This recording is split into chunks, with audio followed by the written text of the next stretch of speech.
ಸಂಪದಾಲೇಖ್ಯ ಸಮುಲ್ಲೇಖನದಿತ್ತಯೇ ಸಚ್ಚಿದಾನಂದರೂಪಾಯ ಶಿವಾಯ ಬ್ರಹ್ಮಣೇ ನಮಃ. ಯಾಮಾಹು ಸರ್ವಲೋಕಾನಾಂ ಪ್ರಕೃತಿಂ ಶಾಸ್ತ್ರಪಾರಗಾಃ ತಾಂ ಧರ್ಮಚಾರಿಣಿಂ ಶಂಭೋ ಪ್ರಣಮಾಮಿ ಪರಾಂ ಶಿವಾಂ.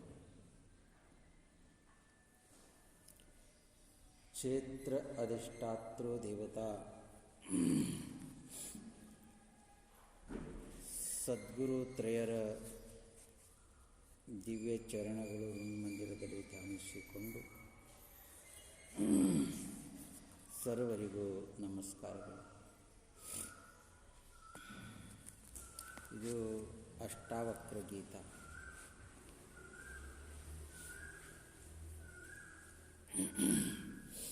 ಅಷ್ಟಾವಕ್ರ ಗೀತೆಯ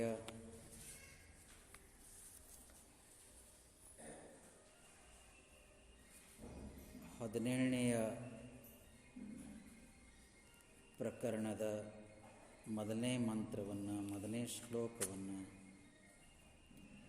ನಾವು ಇವತ್ತು ಚಿಂತನೆ ಮಾಡ್ತಾ ಇದ್ದೇವೆ.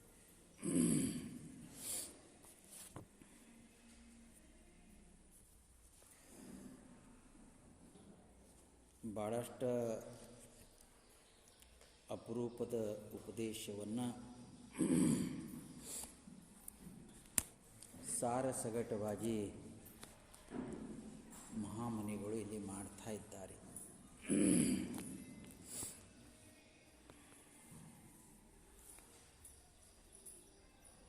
ಯಾವುದನ್ನು ತಿಳಿದ ಬಳಿಕ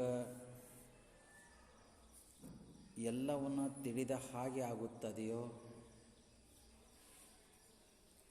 ಯಾವುದನ್ನು ಅರಿತ ಬಳಿಕ ಎಲ್ಲವನ್ನು ಅರಿತ ಹಾಗೆ ಆಗುತ್ತದೆಯೋ ಅಂಥ ಪರಮತತ್ವಕ್ಕೆ ಆತ್ಮತತ್ವ ಅಥವಾ ಬ್ರಹ್ಮತತ್ವ ಅಂತ ಕರೀತಾರೆ. ಅದು ಹೇಗಿದೆ ಅಂತಂದ್ರೆ ಅದು ನಿರ್ಗುಣವಾಗಿದೆ, ಅದು ನಿರಾಕಾರವಾಗಿದೆ ಅಂತ ಅರ್ಥ. ಸಮಸ್ತ ಪ್ರಕೃತಿ ಎಲ್ಲವನ್ನೂ ಗುಣದಿಂದ ಕೂಡಿದ್ದು ಮತ್ತು ನಾಮರೂಪ ಸಾಕಾರದಿಂದ ಕೂಡಿದ್ದು ಅಂತ ತಮಗೆಲ್ಲ ಗುರುತಿದೆ. ಇದರ ಪ್ರಕೃತಿಯ ವಿಪರೀತವಾದ ತತ್ವವೇ ಅದು ನಮ್ಮ ತತ್ವ ಅಂತ ಅರ್ಥ. ಈ ಪ್ರಕೃತಿ ಏನಾಗಿದೆ ಅಂದರೆ ವಿಕಾರಶೀಲಾಗಿದೆ. ವಿಕೃತಿರ್ ಜಾಯತೆ. ಸಾಂಖ್ಯಶಾಸ್ತ್ರ ಹೇಳ್ತದ ಈ ಪ್ರಕೃತಿ ವಿಕೃತಿ ಆಗ್ತದಂತ ಅರ್ಥ. ವಿಕೃತಿ ವಿಕಾರ ರಹಿತವುಳ್ಳ ಪರಮತತ್ವ ಅದು ಆತ್ಮತತ್ವ. ಈ ಆತ್ಮತತ್ವದ ಪರಮ ಸಾತ್ವಿಕವಾದ ಅಂಶವೇ ಈ ಜೀವಾತ್ಮ.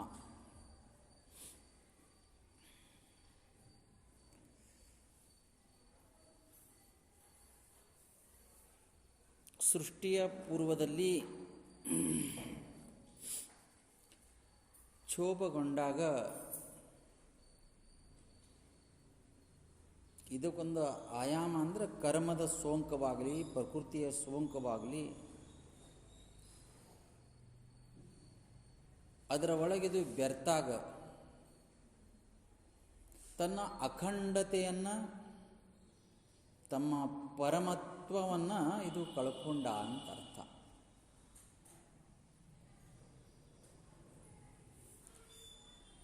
ತಾವು ಬಹಳ ಸಲ ಕೇಳ್ತಾ ಇರ್ತೀರಿ,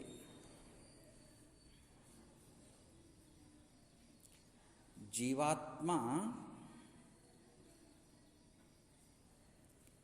ಪರಮಾತ್ಮನ ಸ್ವರೂಪ.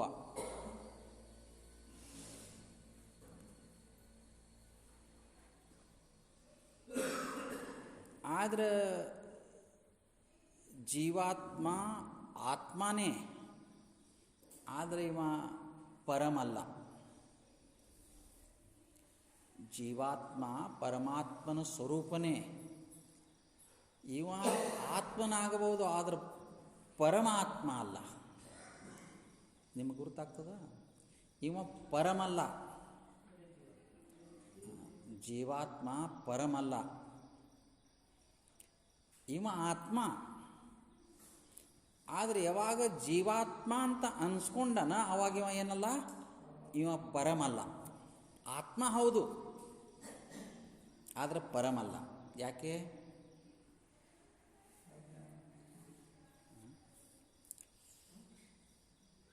ಇದಕ್ಕೆ ನಾವು ಘಟ ಹವನವುಳ್ಳ ಆಕಾಶಕ್ಕೆ ಘಟಾಕಾಶ ಅಂತ ಕರಿತೇವೆ. ಈ ಆಕಾಶದ ಜೊತೆಗೆ ಯಾವುದು ಶಬ್ದ ಹತ್ತು?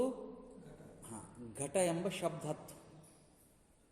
ಯಾವ ಕಾರಣಕ್ಕೂ ಇದಕ್ಕೆ ನಾವು ಬರೀ ಆಕಾಶ ಅಂತ ಕರೆಯಂಗಿಲ್ಲ, ಮಹಾಕಾಶ ಅಂತೂ ಮೊದಲೇ ಕರೆಯಂಗಿಲ್ಲ.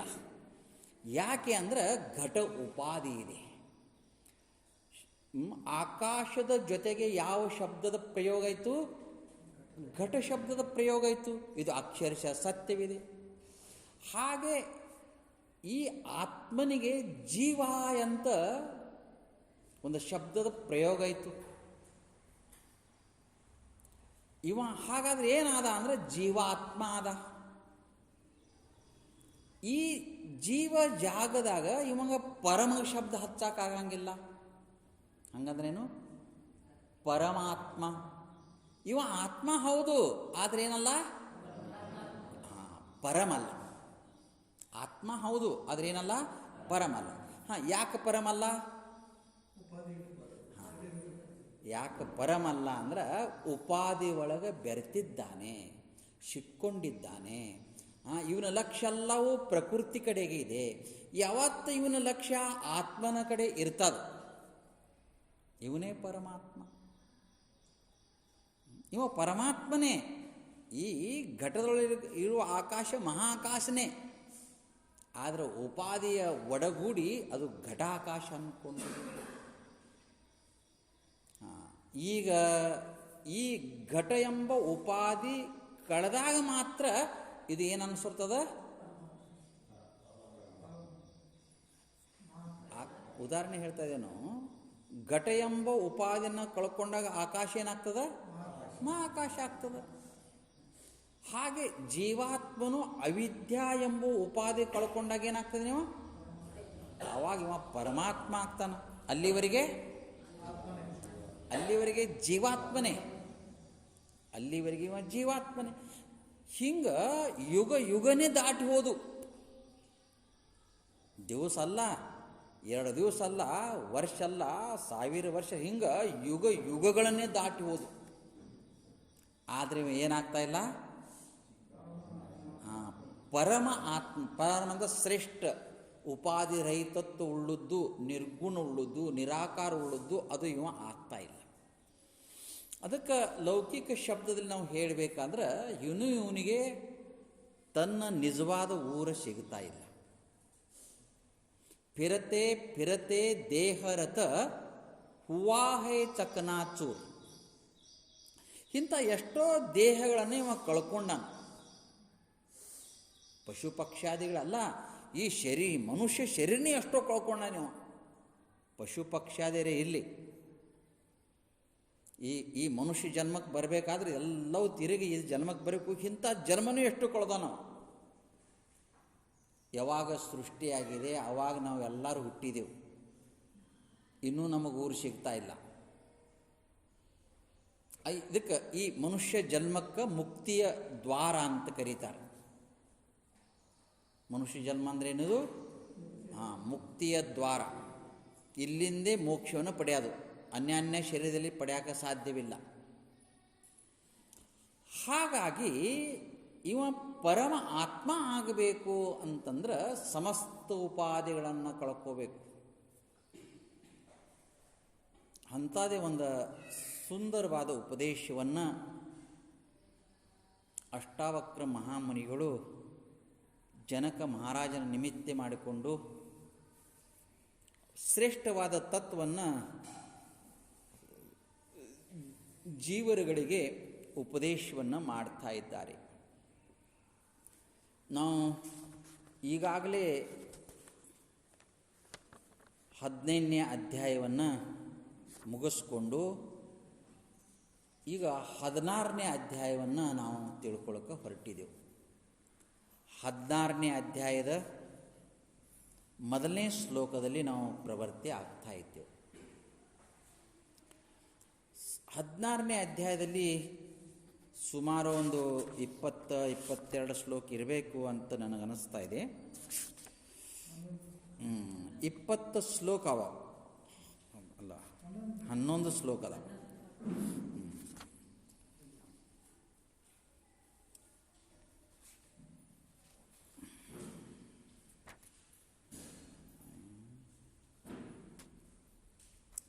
ಹನ್ನೊಂದನೇ ಶ್ಲೋಕದಿಂದ ಕೂಡಿದ ಈ ಅಧ್ಯಾಯ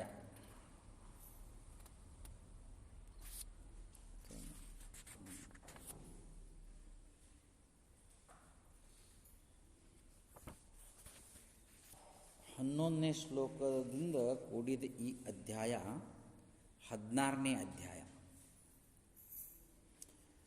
ಈ ಸಮಸ್ತ ಅಷ್ಟಾವಕ್ರ ಗೀತೆಯಲ್ಲಿ 16ನೇ ಅಧ್ಯಾಯ ಬಹಳಷ್ಟು ಮುಖ್ಯವಾದ ಅಧ್ಯಾಯ. ಸರ್ವಶ್ರೇಷ್ಠವಾದ ನೈಜವಾದ ತತ್ವದ ಉಪದೇಶವನ್ನು ಹಂತ ಹಂತವಾಗಿ ಈ ಅಧ್ಯಾಯದಲ್ಲಿ ಮಹಾಮುನಿಗಳು ಸ್ಪಷ್ಟಪಡಿಸ್ತಾ ಇದ್ದಾರೆ. ಇದೇ ನಿಜವಾದ ತತ್ವ, ಇಲ್ಲಿಗೆ ನಾವು ಬರಬೇಕು. ಇದು ಕೊನೆಯ ಉಪದೇಶ. ಆದರೂ ಮತ್ತೆ ಮುಂದೆ ಅವರು ಅದರ ಚಿಂತನೆ ಮಾಡಿಕೊಂಡು ಬಂದಿದ್ದಾರೆ.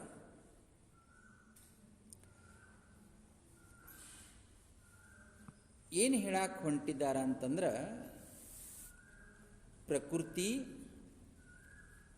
ಪ್ರಕೃತಿಯ ಧರ್ಮ ನನಗೆ ಇದು ಯಾವುದೂ ಸಂಬಂಧಿಲ್ಲ. ಪ್ರಕೃತಿ ಅನ್ನುವ ಶಬ್ದ ಸಾಂಖ್ಯಶಾಸ್ತ್ರದ್ದು. ನಮ್ಮ ವೇದಾಂತದ ಶಬ್ದ ಏನಿದೆ ಅಂದ್ರೆ ಜಗತ್. ವೇದಾಂತಿಗಳು ಇದಕ್ಕೇನಂತಾರ? ಜಗತ್ ಅಂತ ಕರೀತಾರೆ. ಸಾಂಖ್ಯಶಾಸ್ತ್ರ ಏನಂತದ? ಪ್ರಕೃತಿ ಅಂತ ಕರೀತದೆ. ಸಾಂಖ್ಯಶಾಸ್ತ್ರ ಎದರ ಮೇಲೆ ನಿಂತು ಅಂತಂದ್ರೆ ಪ್ರಕೃತಿರ್ ವಿಕೃತಿರ್ ಜಾಯತೆ. ಈ ಪ್ರಕೃತಿ ವಿಕೃತಿ ಆಗ್ತದ. ಈ ಪ್ರಕೃತಿ ಉಂಟಾಗಲ್ಪಟ್ಟಂಥ 21 ದುಃಖಗಳನ್ನು ಧ್ವಂಸ ಮಾಡಿದ್ರೆ ನಾನು ಮುಕ್ತ ಆಗ್ತೀನಿ ಅಂತ ಸಾಂಖ್ಯಶಾಸ್ತ್ರ ಹೇಳ್ತದೆ. ಈ ಮಾತನ್ನು ನಾವು ವೇದಾಂತಿಗಳು ನಾವು ಒಪ್ಪುವುದಿಲ್ಲ. ನಮಗೆ 21 ದುಃಖ ಅಷ್ಟೇ ಇಲ್ಲ, ಎಷ್ಟದಾವ? ಅವರೇನು ಹೇಳ್ತಾರೆ ಅಂತಂದ್ರೆ 21 ದುಃಖ ಧ್ವಂಸವೇ ಮೋಕ್ಷ. ಅಧ್ಯಾತ್ಮ ದುಃಖ, ಆದಿಭೂತ ದುಃಖ, ಆದಿದೈವಿಕ, ಹಿಂಗೆ ಆ ದುಃಖಗಳ ವಿವೇಚನೆಯನ್ನು ಮಾಡಿಕೊಂಡು ಬಂದಿದ್ದಾರೆ. ಈ ಪ್ರಕೃತಿ ವಿಕೃತಿ ಆಗ್ತಂತ ಹೇಳ್ತಾರೆ. ಈಗ ವೇದಾಂತದ ಸಿದ್ಧಾಂತ ತಾವು ಕೇಳಕ್ಕೆ ಹೊರಟ್ರು. ಜಗತ್ಯದ ವಿಷಯದಲ್ಲಿ ವೇದಾಂತ ಏನು ಹೇಳ್ತದ ಅಂತಂದ್ರೆ, ಬ್ರಹ್ಮ ಸತ್ಯಂ ಜಗನ್ಮಿಥ್ಯಾಹ. ಇದು ಸಮಸ್ತ ವೇದಾಂತದ ಸಾರ. ಇದು ತಿಳಿಬೇಕಂದ್ರೆ ಇದೆಲ್ಲ ಉಪದೇಶ, ಆ ಗ್ರಂಥ ಈ ಗ್ರಂಥ 10 ಹಲವು ಗ್ರಂಥಗಳನ್ನು ನಾವು ಚಿಂತನೆ ಮಾಡಬೇಕಾಯ್ತು. ಏನು ತಿಳಿಬೇಕಾದ್ರೆ ಬ್ರಹ್ಮ ಸತ್ಯಂ ಜಗನ್ಮಿಥ್ಯಾಹ. ಈ ಜಗತ್ತೇ ಮಿಥ್ಯಾ ಇದೆ. ಮಿಥ್ಯಾ ಶಬ್ದಕ್ಕೆ ಅರ್ಥ ತಾವು ಭಾಳ ಸಲ ಕೇಳ್ತಾ ಇರ್ತೀರಿ. ಮಿಥ್ಯಾ ಶಬ್ದಕ್ಕೆ ಅರ್ಥ ಏನಿದೆ?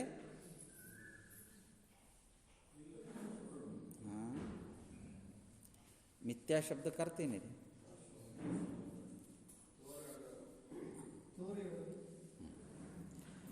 ಅಜ್ಞಾನ ಕಾಲದಲ್ಲಿ ತೋರ್ತದ, ಜ್ಞಾನ ಕಾಲದಲ್ಲಿ ಅಡಗ್ತದ. ತೋರುವುದಿಲ್ಲ ಅಂತ ಅರ್ಥಲ್ಲ, ತೋರ್ತದ. ಆದರೆ ಹೆಂಗೆ ತೋರ್ತದ? ಬಾಧಿತಾನುವೃತ್ತಿಯಿಂದ ತೋರ್ತದ. ಅರ್ಥ ಆಗಲ್ಲ. ಹೇಗೆ ಅಂತಂದ್ರೆ ಸ್ವಪ್ನವತ್ ಪ್ರಪಂಚಂ. ಈ ಪ್ರಪಂಚ ಹೆಂಗಿದೆ? ಸ್ವಪ್ನವತ್. ಗಾಢ ನಿದ್ರೆಯಲ್ಲಿ ಸ್ವಪ್ನ ಬಿದ್ದಾಗ ಸತ್ಯ ಅಂತ ಅನಿಸ್ಯದ. ಎಚ್ಚರಾದಾಗ ಅದು ಹೇಗೆ ಕಿಂಚಿತ್ ಮಾತ್ರನೂ ಇಲ್ಲ. ಹಾಗೆ ಆತ್ಮನ ವಿಷಯಕ್ಕಾಗಿಯೇ ಎಚ್ಚರಾದಾಗ ಜಗವೆಂದೊಡೇನಿಲ್ಲ. ನಿಜಗುಣ ಪರಮಾನ ಬೋಧೆಯಲ್ಲಿ ಹೇಳ್ತಾರೆ, ಜಗವೆಂದೊಡೇನಿಲ್ಲ ಬಗೆಯಿಂದ ತೋರುವುದು ಕಾಲ್ಪನಿಕ ವಹಿಸಿ, ಸುಮ್ಮನೆ ಇದು ಜಗತ್ತನ್ನೊಂದು ಕಲ್ಪನಾ ಇದೆ ಅಂತ ಅವ್ರು ಹೇಳಿದರು. ಅದಕ್ಕೆ ಶಾಸ್ತ್ರ ಏನು ಹೇಳಿತು ಅಂತಂದ್ರೆ ಬ್ರಹ್ಮ ಸತ್ಯಂ ಜಗನ್ಮಿಥ್ಯಾ, ಮುಂದೆ ಜೀವೋ ಬ್ರಹ್ಮೈವ ನಾಪರಃ, ಜೀವ ಬ್ರಹ್ಮನಕ್ಕಿಂತಲೂ ಪರ ಅಂದರೆ ಬೇರೆ, ಅರ್ಥ ಆಗ್ತದ? ಜೀವಾತ್ಮ ಪರಮಾತ್ಮನಕ್ಕಿಂತಲೂ ಬೇರೆ ಅಲ್ಲ. ಹಂಗಂದ್ರೇನು? ಅವನೇ ಇವನು. ಆದ್ರೆ ಏನು ಆಗಿದೆ ಅಂತಂದ್ರೆ ಪ್ರಕೃತಿಗೆ ಅಂಟುಕೊಂಡು, ಜಗತ್ತಿಗೆ ಅಂಟುಕೊಂಡು ತನ್ನ ಇರುವಿಕೆಯನ್ನು ಕಳ್ಕೊಂಡ. ಅದು ತಿಳಿಸೋ ಸಲುವಾಗಿ ಗ್ರಂಥ ಬೇಕಾಯಿತು, ಗುರು ಬೇಕಾಯಿತು, ಮಠ ಬೇಕಾಯಿತು, ಮಂದಿರ ಬೇಕಾಯಿತು, ಪೂಜಾ ಬೇಕಾಯಿತು, ಹಲವು ಸಂಗತಿಯನ್ನು ನಾವು ಆರಿಸಿಕೊಂಡೆವು. ಆದರೆ ಕೂಡ ಆ ಗಮ್ಯ ಸ್ಥಾನವನ್ನು ನಮಗೆ ಸಿಗ್ತಾ ಇಲ್ಲ. ಪ್ರೀತಮ ನಗರಿ ಜೀವರೇ ಅಭಿ ಬಡಿ ಹೈ ದೂರ್. ಲೇ ಜೀವಾತ್ಮ, ನೀನು ಸೇರಬೇಕಾದ ನಿನ್ನ ಪ್ರೀತಿಯ ಊರ ಯಾವುದು? ಪ್ರೀತಿಯ ಊರ ಪ್ರೀತಮ ನಗರಿ ಜೀವರಿ ಅಂತ ಹೇಳ್ಯಾರ. ಹೇ ಜೀವಾತ್ಮನೇ, ನಿನ್ನ ಪ್ರೀತಿಯ ಊರ ಅಭಿ ಬಡಿ ಹೈ ದೂರ್. ಯಾವುದು ಪ್ರೀತಿಯ ಊರ? ಮೋಕ್ಷ ಧಾಮ, ಮುಕ್ತಿಯ ಧಾಮವೇ ಜೀವಾತ್ಮನ ನಿಜವಾದ ಪ್ರೀತಿಯ ಊರ. ಯಾರಿಗೂ ಸುಖ ಬೇಡಾಗ್ಯದ? ಎಲ್ಲರಿಗೂ ಮೋಕ್ಷ ಅಂದರೆ ಸುಖ, ಮುಕ್ತಿ ಅಂದರೆ ಸುಖನ ಪ್ರೀತಿಸಲ್ಲ ಮತ್ತೆ. ಆದರೆ ಯಾವ ಸುಖ ಅಂತ ಇವನಿಗೆ ಗುರುತಾಗ್ತಾ ಇಲ್ಲ. ನಜನೋಶೆ ದೇಖ ಪ್ಯಾರೆ ಈಶ್ವರ ಹೇ ಪಾಸ ತೇರೆ, ಕ್ಯಾ ಢೂಂಢತಾ ಹೈ ಪಾಡಬನ ಮೇ ತನ ಮೇ ಕಬೀ ನ ಹಾರೆ. ಸಂತ ಕಬೀರದಾಸರು ಹೇಳ್ತಾರ, ಆ ಪರಮ ಸತ್ಯ ನಿನ್ನ ಒಳಗೆ ಇದೆ. ಆದರೆ ಇವ ಏನು ಮಾಡ್ತಾನಂತಂದ್ರೆ ತನ್ನನ್ನು ಬಿಟ್ಟು ಏನು ಮಾಡ್ತಾನ? ಬೇರೆ ಕಡೆ ಆ ಸುಖವನ್ನು ಹುಡುಕ್ತಾ ಇದ್ದಾನೆ. ಇದರಾಗೆ ಅವ ಏನು ಮಾಡ್ದಪ್ಪ ಅಂದ್ರೆ ತನ್ನ ಆಯುಷ್ಯವನ್ನು ಕಳೆದು ಮತ್ತೆ ಹುಟ್ಟಾಕ ಪ್ರಾರಂಭ ಮಾಡಿದ. ಈ ಸಂಸಾರ ಸಲುವಾಗಿ ಆಯುಷ್ಯ ಕಳೆದ. ಆಯು ಗವಾಯಿ ದುನಿಯಾ ಮೇ ದುನಿಯಾ ಚಲೇನ ಸಾಥ್. ಈ ಸಂಸಾರ ನಿನ್ನ ಜೊತೆಗೆ ಬರುವುದಲ್ಲ, ಆಯುಷ್ಯನ ಇದ್ರಾಗೇ ಕಳೆದಿ. ಅದಕ್ಕೆ ಜೀವಾತ್ಮನಿಗೆ ನೇರವಾದ ಉಪದೇಶ ಇದೆ, ಇದಕ್ಕೂ ನಿನಗೂ ಯಾವ ಸಂಬಂಧವೂ ಇಲ್ಲ. ನೀನು ಅಚಿಂತ್ಯನು, ನೀನು ಸುಖ. ಈಗ ಹೇಳ್ತಾ ಹೇಳ್ತಾ ಭಾಳ ಶಾಸ್ತ್ರಗಳು ಹೇಳ್ಕೊಂಡು ಬಂದಿವೆ. ಹೇಳ್ತಾ ಮಹಾಮುನಿಯು ಕೊನೆ ಮಾತನ್ನು ಹೇಳ್ತಾರೆ. ಇದನ್ನು ಭಾಳ ಸಲ ಕೇಳಿದ್ದೆವು, ಆದರೆ ನಮಗೆ ಇದ್ರ ಬಗ್ಗೆ ಏನು ಅನ್ನಿಸ್ತಾ ಇರಲಿಲ್ಲ. ಆದರೆ ಸ್ಪಷ್ಟವಾಗಿ ಶ್ಲೋಕದಲ್ಲಿ ಉಲ್ಲೇಖವಾಗಿದೆ ಅವರ ವಾಣಿಯನ್ನು, ಉಪದೇಶವನ್ನು. ಇದು ಭಾಳ ಅಕ್ಷರಶಃ ಸತ್ಯವಾಗಿದೆ ಅಂತ ಅರ್ಥ. ಶ್ಲೋಕವನ್ನು ಆಧಾರವಾಗಿಟ್ಟುಕೊಂಡು ನಾವು ಅದರ ಸುತ್ತಮುತ್ತ ಚಿಂತನೆ ಮಾಡೋಕ್ಕೆ ಹೊರಟಿದ್ದೆವು. ಶ್ಲೋಕ ನೋಡಿ, 16ನೇ ಅಧ್ಯಾಯದ ಪ್ರಥಮ ಶ್ಲೋಕವನ್ನು, ಮೊದಲನೇ ಶ್ಲೋಕವನ್ನು ನಾವು ತಿಳ್ಕೊಳ್ತಾ ಇದ್ದೀವಿ. ಆಚಚ್ಛ್ವ ಶೃಣುವಾತ್ತಾತ್ ನಾನಾ ಶಾಸ್ತ್ರಣ್ಯ ಏಕಶಃ ತಥಾಪಿ ನತ್ವ ಸ್ವಾಸ್ಥಂ ಸರ್ವಂ ವಿಸ್ಮರಣಾದ್ಭುತೆ. ಈಗ ಅಧ್ಯಾಹಾರ ಮಾಡಿಕೊಂಡು ಅದು ಅನ್ವಯ ರೂಪವಾಗಿ ಮಾಡ್ಕೊಂಡು ಈ ಶ್ಲೋಕನ್ನು ನಾವು ಹೇಳಬೇಕಾಗ್ತದೆ. ಆ ಪ್ರಾಸ ಬರೋ ಸಲುವಾಗಿ ಶ್ಲೋಕದ ಕ್ರಿಯಾಪದ ಎಲ್ಲೋ, ಕ್ರಿಯಾ ಎಲ್ಲೋ, ಅದರ ಅರ್ಥ ಎಲ್ಲೋ, ಹೀಗೆಲ್ಲ ಶ್ಲೋಕದಲ್ಲಿ ಇರ್ತದೆ. ಇದರ ಅನ್ವಯ ರೂಪವಾಗಿ ಈ ಶ್ಲೋಕವನ್ನು ನಾವು ತಿಳ್ಕೊಳ್ಳೋಕೆ ಹೊರಟಿದ್ದೀವಿ. ಹೇ ತಾತ್, ಅಲ್ಲಿ ತಾತ್ ಅಂತ ಶಬ್ದ ಇದೆ ನೋಡಿ. ಬಹಳ ಸುಂದರವಾದ ಶಬ್ದನ ಬಳಸ್ತಾ ಇದ್ದಾರೆ. ತಾತ ಶಬ್ದಕ್ಕರ್ಥ ಪ್ರೀತಿಗೆ ಪಾತ್ರ ಉಳ್ಳವನು, ನನಗೆ ನೀನು ಪ್ರೀತಿಗೆ ಪಾತ್ರ ಉಳ್ಳವನು. ಎಲ್ಲಿ ಪ್ರೀತಿ ಇರ್ತದ ಅಲ್ಲಿ ನೈಜ ಮಾತು ಮನುಷ್ಯ ಹೇಳಾಕ ಪ್ರಾರಂಭ ಮಾಡ್ತಾನೆ. ಎಲ್ಲಿ ಪ್ರೀತಿ ಇರಲ್ಲ, ಒಂದು ಮುಚ್ಚಿಡ್ತಾನೆ, ಒಂದು ಹೇಳ್ತಾನೆ, ಮತ್ತೊಂದು ಮುಚ್ಚಿಡ್ತಾನೆ, ಇನ್ನೊಂದು ಹೇಳ್ತಾನೆ. ಆದ್ರೆ ನೀನು ನನಗೆ ಭಾಳ ಪ್ರೀತಿ. ಈಗ ನೀವು ಹೇಳ್ರಿ, ಅಷ್ಟಾವಕ್ರಿಗೆ ಜನಕ್ಕೆ ಯಾಕೆ ಪ್ರೀತಿ? ಸುಮ್ಮನೆ ವಿಚಾರ ಮಾಡ್ರಿ. ಹಿಂದಿನ ಶ್ಲೋಕಗಳೆಲ್ಲ ತಾವು ಬೇರೆ ಬೇರೆ ಅಧ್ಯಾಯ 7, 8 ಅಧ್ಯಾಯದಾಗ ಭಾಳ ಕೇಳ್ಕೊಂಡು ಬಂದು ಜನಕನ ಮಾತಿದ್ದು ಅಲ್ಲಿ. ಅಷ್ಟಾವಕ್ರನಿಗೆ ಜನಕ ಮಹಾರಾಜ ಯಾಕೆ ಪ್ರೀತಿ? ಕೃಷ್ಣನಿಗೆ ಅರ್ಜುನನೇ ಯಾಕೆ ಪ್ರೀತಿ? ಕೃಷ್ಣ ಭೀಮ ಬಾಪ ಇಲ್ಲಿ ಹೇಳ್ತೀನಿ, ನನಗೆ ಅನುಭವ ಆಯಿತು, ಮತ್ತೊಬ್ರಿಗೆ ಹೇಳಬೇಕು, ಇನ್ನೊಬ್ರಿಗೆ ಹೇಳಬೇಕಾಯ್ತು, ಅರ್ಜುನನೇ ಯಾಕೆ ಪ್ರೀತಿ? ಹೇಗೋ ಹಾಗೆ ಅಷ್ಟಾವಕ್ರರು ಇವರು ಶಬ್ದದ ಪ್ರಯೋಗ ಮಾಡ್ತಾಯಿದ್ರ, ಹೇ ತಾತ, ಹೇ ಪ್ರೀತಿ ಉಳ್ಳವನೇ ಜನಕ ಮಹಾರಾಜ ಅಂತ ಅರ್ಥ. ಯಾಕೆ ಪ್ರೀತಿ ಉಳ್ಳವನು? ಲಕ್ಷ್ಯ ಕೊಡಿ. ಭಗವಂತನಿಗೆ, ಸದ್ಗುರುನಾಥನಿಗೆ ಯಾರ ಪ್ರೀತಿ ಆಗ್ತಾರಂತಂದ್ರೆ, ಯಾರು ಮಿಥ್ಯಾವಾದ, ಅನೃತವಾದ, ಹೇಯವಾದ, ತುಚ್ಛವಾದ ಯಾರೇ ಸಂಸಾರಕ್ಕೆ ಅಂಟುವುದಿಲ್ಲವೋ ಅವ ಭಗವಂತನಿಗೆ ಪ್ರೀತಿ ಆಗ್ತಾನೆ. ಯಾರಿದೆಲ್ಲವೂ ಮೈ ಮೇಲೆ ಹಾಕ್ಕೊಂಡು ಅದರದೇ ಬರೀ ಚಿಂತೆ ಮಾಡ್ತಾರ, ಅವ ಭಗವಂತನಿಂದ ದೂರ ಆಗ್ತಾನೆ. ಅರ್ಜುನ ವಿಷಯಕ್ಕೆ ಕೇಳ್ರಿ. ಅರ್ಜುನ ಹೇಳ್ತಾನ, ನನಗೆ ರಾಜ್ಯ ಬೇಡ. ನೋಡಿ ಎಂಥ ಮಾತಿದೆ. ನಚ ರಾಜ್ಯ ಶ್ಲೋಕ ಇದೆ ಇದು. ನಚ ರಾಜ್ಯ ಸುಖಾನಿಚ. ಅವ ಏನು ಹೇಳನ? ರಾಜ್ಯನೂ ಬೇಡ, ಮುಂದೆ ನಾವು ಏನರಾದ ನನಗೆ ರಾಜ್ಯ ಕೊಡಪ್ಪ, ನಾ ಮೊದಲು ಸಿಂಹಾಸನ ಕೊಂಡಿರ್ಬೇಕಾಯ್ತು, ನಾ ಕಿರೀಟ ಹಾಕೋಬೇಕಾಯ್ತು, ಹಾಗೆ ಮುಂತಾದ ಕಥೆ. ಅದಕ್ಕೆ ಅರ್ಜುನ ಏನದ? ಕೃಷ್ಣನಿಗೆ ಪ್ರೀತಿಗೆ ಪಾತ್ರ ಅದ. ನಚ ರಾಜ್ಯ ಸುಖಾನಿಚ. ಅವ ಒಂದು ಮಾತನ್ನು ಹೇಳಿದ, ನನಗೇನೂ ಗುರುತಿಲ್ಲ. ಶಿಷ್ಯಸ್ತೇಹಂ ಶಾದಿ ಮಾಂ ತ್ವಾಂ ಪ್ರಪನ್ನಂ. ನಾನು ನಿನ್ನ ಶಿಷ್ಯ. ಇಷ್ಟು ದಿವಸ ಏನೋ ತಿಳ್ಕೊಂಡಿದೆ, ಆದರೆ ಇವಾಗ ನನಗೆ ಅರಿವಾಗಿದೆ. ಅರ್ಜುನ ಹೇಳ್ತಾನೆ, ಶಿಷ್ಯಸ್ತೇಹಂ ಅಹಂ ತ್ವಂ ಶಿಷ್ಯಾಹ. ನಾನು ನಿನ್ನ ಶಿಷ್ಯ. ಈಗ ಮುಂದೊಂದು ಶಬ್ದ ಪ್ರಯೋಗ ಮಾಡ್ಯಾನ ನೋಡಿ, ಭಾಳ ಸುಂದರವಾದ ಶಬ್ದ.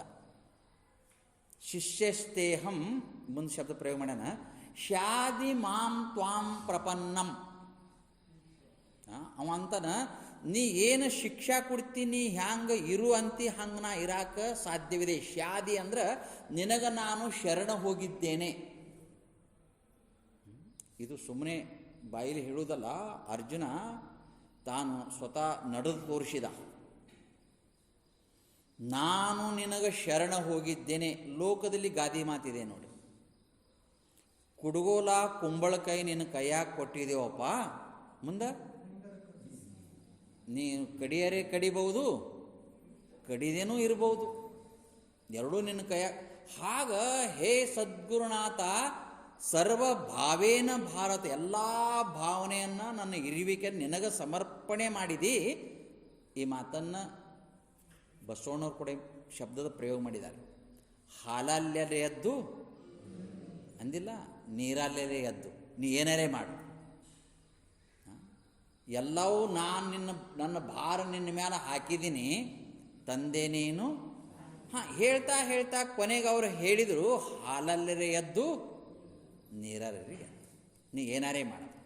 ಹಂಗೆ ಸಂಪೂರ್ಣ ಭಾರವನ್ನು ಜನಕ ಮಹಾರಾಜ ಅಷ್ಟಾವಕ್ರ ಮೇಲೆ ಹಾಕಿದ.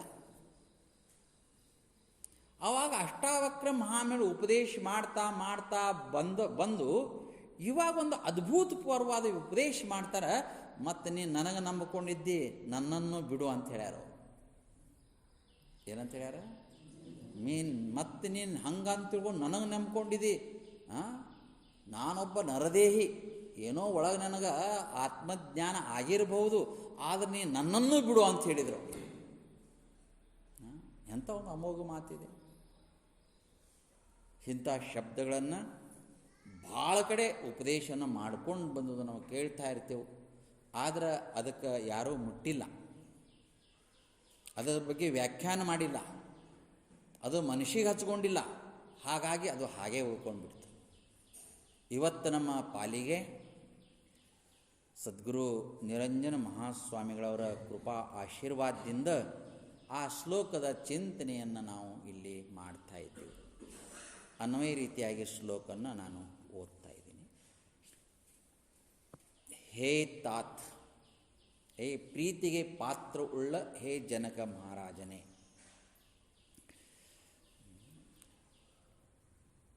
ಅನೇಕಶಃ ಅಂದರೆ ಭಾಳ ರೀತಿಯಾಗಿ, ಅನ್ವಯವಾಗಿ ಓದ್ತಾ ಇದ್ದೀನಿ, ಭಾಳ ರೀತಿಯಾಗಿ ಅನೇಕಶಃ ನಾನಾ ಶಾಸ್ತ್ರಾಣಿ,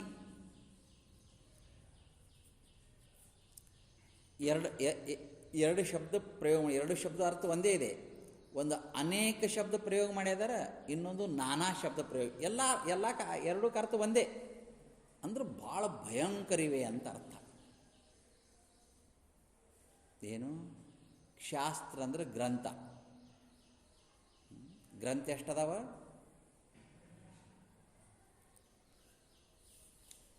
ಅನೇಕ ಕೋಟಿಗಟ್ಟಲೆ ಗ್ರಂಥ ಅದಾವ ಈ ಅಧ್ಯಾತ್ಮ ತತ್ವನ ತಿಳಿಸು. ಈ ಮಾತನ್ನು ವ್ಯಾಸ ಭಗವಾನ್ ಕೂಡ ಹೇಳ್ಕೊಂಡು ಬಂದಿದ್ದಾರೆ.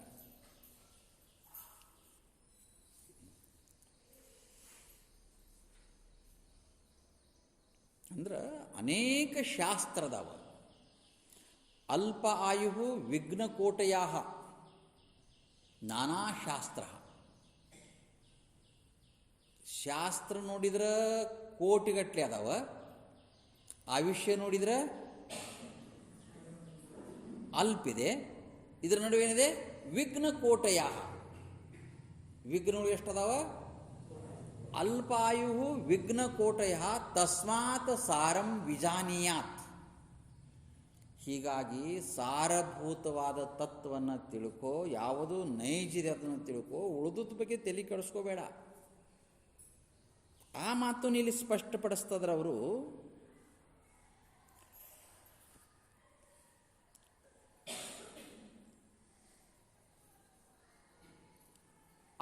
ಆಶ್ಚರ್ಯ ವಾ ಶೃಣು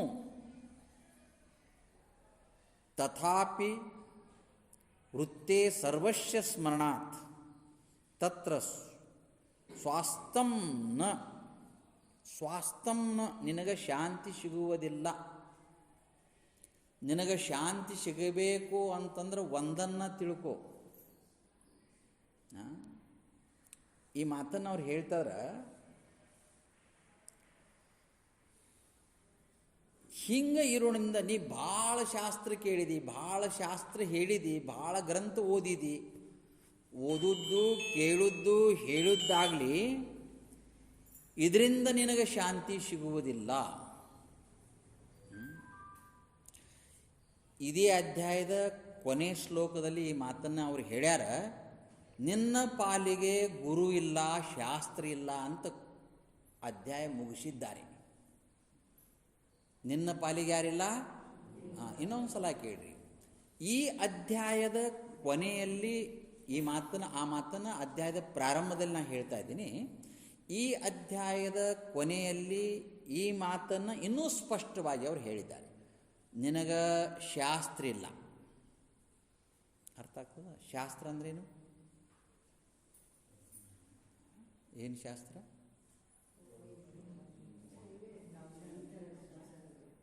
ಈಗೇನು ನಡೆದದ? ಇದು ಶಾಸ್ತ್ರ. ಇದಕ್ಕಂತಾರೆ ಶಾಸ್ತ್ರ ಅಂತ ಕರೀತಾರೆ. ಜ್ಯೋತಿಷ ಶಾಸ್ತ್ರ ಇದೆ. ಮತ್ಯಾವ ಶಾಸ್ತ್ರ ಇದೆ? ಹೀಗೆ ಹಲವು ಅವ್ರು ಹೇಳ್ಯಾರ. ನಾನಾ ಭಾಳ ಶಾಸ್ತ್ರಗಳಿವೆ. ಇದರಿಂದ ನಿನಗೇನು ಸಿಗಂಗಿಲ್ಲ? ಶಾಂತಿ ಸಿಗಂಗಿಲ್ಲ. ಕೊನೆಯ ಶ್ಲೋಕದಲ್ಲಿ ಅವರು ಸ್ಪಷ್ಟಪಡಿಸಿದ್ದಾರೆ. ಇದೇ ಅಧ್ಯಾಯದ ಕೊನೆಯ ಶ್ಲೋಕದಲ್ಲಿ ನಿನ್ನ ಪಾಲಿಗೆ ಭಗವಂತಿಲ್ಲ. ಅರ್ಥ ಆಗ್ತದ?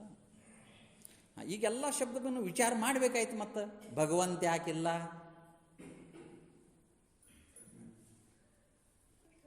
ನಿಮಗೆ ಗುರುತಿರ್ಬೇಕು, ಭಗವಂತ ಮೋಕ್ಷ ಕೊಡಂಗಿಲ್ಲ. ದೇವರಿಗೆ ಮೋಕ್ಷ ಕೊಡಾಕ ಬರಂಗಿಲ್ಲ. ನಮಗೇನು ಬೇಕು? ಹಂಗಂದ್ರೇನು?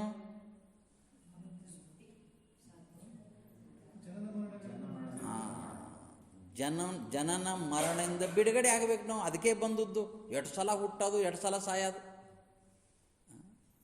ಹಾಂ, ಇದು ಮಾಡಾಕ ದೇವ್ರಿಗೆ ಬರಂಗಿಲ್ಲ. ದೇವ್ರು ಏನಾರ ನಿನಗೆ ಕೊಡ್ತಾನ ಅಂತಂದ್ರೆ ನಿನ್ನ ಕರ್ಮಕ್ಕೆ ಅನುಗುಣ ಕೊಡ್ತಾನ, ಅವ ತಂದು ಕೊಡಂಗಿಲ್ಲ. ಜೈಶಿ ಕರ್ಣಿ ವೈಶಿ ಭರಣಿ. ದೇವರು ಕೊಡ್ತಾನ ಅಂತಂದ್ರೆ ಏನು ಕೊಡ್ತಾನೆ ನಿನಗಂದ್ರೆ ನಿನ್ನ ಕರ್ಮಕ್ಕೆ ಅನುಗುಣವಾಗಿ ಕೊಡ್ತಾನಪ್ಪ, ಅಷ್ಟೇ. ಆದಷ್ಟು ಬೇಗನೆ ನೀ ಭಕ್ತಿ ಭಾವ ಮಾಡಿದೆ ಅಂತ ತಿಳ್ಕೊಂಡು. ಹೀಗಾಗಿ ಒಂದನೇ ಶಬ್ದ ಇದೆ, ಶಾಸ್ತ್ರ ನಮ್ಮ ಪಾಲಿಗೆ ಇಲ್ಲ. ಈ ಮಾತನ್ನು ವೇದಾಂತ ವಾಂಗ್ಮಯದಲ್ಲಿ ಬಹಳ ಹೆಗ್ಗಳವಾಗಿ ಹೇಳ್ಕೊಂಡು ಬಂದಿದ್ದಾರೆ. ಈಶಣಗಳ ಹೇಳಬೇಕಾದ್ರೆ ಅದರಾಗ ಒಂದು ಇದೆ ಶಾಸ್ತ್ರೇಷಣ. ಈಶಣ ಅಂದರೆ ಬಂಧನ. ಅರ್ಥ ಆಗ್ತದ? ಈಶಣ ಅಂದ್ರೇನು? ಹಾಂ, ಇದು ಓದಬೇಕು, ಇದು ನೆನಪಿಡಬೇಕು, ಇದು ಅರ್ಥ ಹೇಳಬೇಕು. ಯಾರ್ಯಾರೇ ಇದಕ್ಕಿದ್ದು ಬಲ್ಲವರು ಕೇಳಿದ್ರೆ ಅದು ಒಂಥರ ಚಿಂತೆ, ಓದೋದರ ಚಿಂತೆ. ನೀ ಏನಿದೆ, ನೀ ನಿಶ್ಚಿಂತ ಮನುಷ್ಯ. ಇದೆಲ್ಲವೂ ಹಚ್ಕೊಂಡು ಶಾಸ್ತ್ರದ್ದು. ಈ ಶಾಸ್ತ್ರ ನನಗಿಂತೂ ನೀವು ಹೆಚ್ಚು ಹೇಳಾಗಿದ್ದಂದ್ರೆ ಬಲ್ಲಿದಂದ್ರೆ ಅವ ಏನ್ರಿ ಕೇಳ್ತಾನ ನಾನು ಹೇಳಕ್ಕೆ ಬರಿದ್ರೆ ಹೆಂಗಪ್ಪ ಮತ್ತೆ ಓದೋದು, ಯಾರೇನ್ರಿ ಕೇಳ್ತಾನೆ ಮತ್ತೆ ನೆನಪಿಟ್ಕೊಳ್ಳೋದು. ಇದು ದಿಗರ್ತಕಃ ಕಷ್ಟ ಸಂಚಯ. ಎಲ್ಲ ರೀತಿಯಿಂದ ಇದು ಕಷ್ಟನೇ ಇದೆ. ಎಷ್ಟು ದಿವಸ ನೀ ಕೇಳಿ, ಎಷ್ಟು ದಿವಸ ನೀ ನೆನಪಿಟ್ಕೊಂಡು ಮಾಡೋವೇನಿದೆ? ಅದಕ್ಕೆ ಈಶಣಗಳು ಸಾಮಾನ್ಯವಾಗಿ 4 ಉಲ್ಲೇಖಿವೆ, ಇನ್ನೂ ಭಾಳಷ್ಟಿವೆ. ಆದ್ರೆ ವೇದಾಂತದಲ್ಲಿ 4 ಈಶಣಗಳನ್ನು ಹೇಳ್ಕೊಂಡು ಬಂದ. ಬಂಧನ ಅಂತ ಮೊದಲನೇದೇ ಶಾಸ್ತ್ರೇಷಣ ಹೇಳ್ಯಾರ. ಶಾಸ್ತ್ರ ಒಂದು ಬಂಧನ ಇದೆ. ಮತ್ತು ಹಂಗಂತ ನೀವು ನಾಳೆ ಬರಾದು ಬಿಟ್ಟಿರಿ. ಮತ್ತು ಅದಕ್ಕೆಲ್ಲ ಅರ್ಥವೇ. ಇದು ಪ್ರಥಮ ಹಂತದಲ್ಲೇ ಬೇಕಾಗ್ತದೆ. ಆಮೇಲೆ ಅದು ಬಿಡೋದು ಮಾಡೋದು ಮುಂತಾದ ಕಥೆ.